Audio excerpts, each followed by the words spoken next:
But would you invest in a community that has high crime rate, high single moms? No, you would not. These are exactly the communities you want to invest in because they're the ones where people need it the most. If you bring people out of poverty by investing in the community, the crime rate goes down.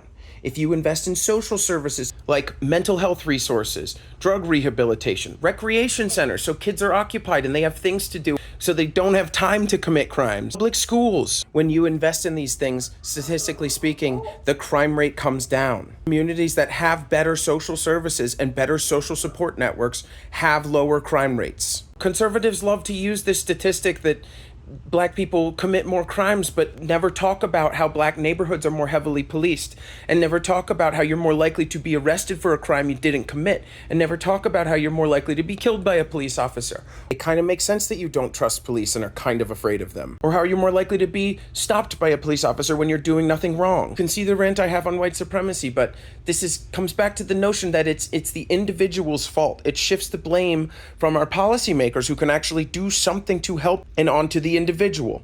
It lets them off.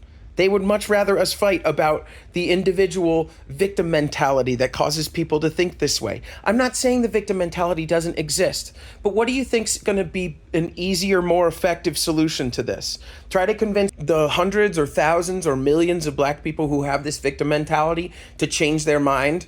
Or we fix one system and then all of that victim mentality doesn't have any statistics or data to be based in. It doesn't have any reality to be based in. The victim mentality goes away too.